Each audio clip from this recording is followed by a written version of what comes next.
मी कल्याण दिवाणी वकील संघटनेचा अध्यक्ष ॲडव्होकेट सुदेश मधुकर गायकवाड आहे आणि आज आम्ही इथे या ज्या लाल फिती लावलेल्या आहेत ते इकडे जे सिनियर डिव्हिजन आणि जे जिल्हा न्यायालय आहे म्हणजे अतिरिक्त जिल्हा न्यायाधीश आणि सिनियर डिव्हिजन ही जी कोर्टं आहेत ती अंबरनाथ याच्या हलवण्यासाठी जिल्हा न्यायालयाने आम्हाला जे पत्र दिलेलं होतं त्याला आम्ही विरोध केला। कारण की कल्याण हे जे न्यायालयाचं हे जे ठिकाण आहे ते सर्व जे आपले पक्षकार असतात किंवा वकील असतात त्यांना येण्या जाण्यासाठी हे न्यायालय एकदम सोयीचं आहे आणि इकडे येण्या जाण्यासाठी सर्व प्रकारच्या सुविधा आहेत, वाहनांच्या सुविधा आहेत।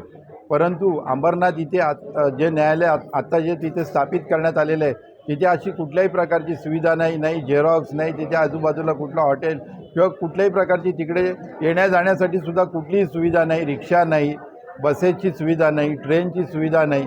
अशा परिस्थितीत जर तिकडे हलवलं गेलं तर तिकडे पक्षकारांना जो न्याय आहे तो लवकर मिळणार नाही, पक्षकारांसाठी न्याय महाग होणार आहे।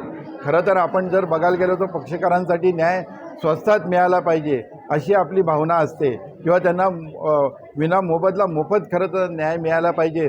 परंतु अशा ठिकाणी हे न्यायालय हलवायचा प्रयत्न करत आहेत जिथे कुठलीही सुविधा नाही।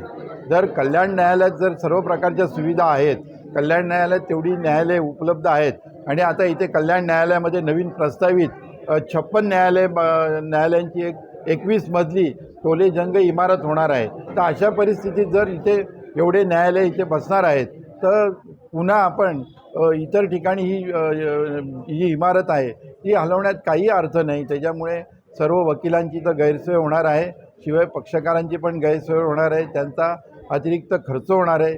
आतासुद्धा सध्या अंबरनाथ न्यायालयात जे न्यायालय सुरू आहे तिथेसुद्धा कुठलीही कामं चालत नाहीत, अजून तिथे त्यांना नवीन नंबर पडलेले नाहीत। अशा परिस्थितीत अजून ही निराळी न्यायालय परत तिकडे नेणं हे पक्षकारांसाठी आणि वकिलांसाठी गैरसोयीचं होणार आहे।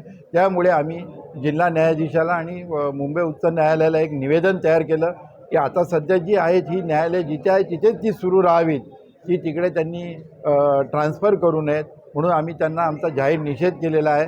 आणि हा जाहीर निषेध म्हणून आज 15 आणि 16 एप्रिलला आम्ही लाल फिती लावून काम करणार आहोत। परंतु या उपरही जर त्यांनी आमच्या जर हा जो निषेध आहे त्याची जर दखल घेतली नाही आणि त्या बाबतीत जर काही कारवाई केली नाही तर आम्ही याच्यापेक्षा अति तीव्र प्रकारचं आंदोलन करण्याच्या म्हणजे आम्ही प्रयत्न करणार आहोत आणि त्या अनुषंगाने मग आम्ही आमची सभा घेऊन त्याप्रमाणे आम्ही आमची जी दिशा आहे ती आम्ही आमची दिशा ठरवणार आहोत। आणि त्याबाबतचं आम्ही पत्रसुद्धा आजच जिल्हा न्यायाधीशांना दिलेलं आहे की इथे कुठल्याही प्रकारे इथनं हे न्यायालय हलवण्यात येऊ नये।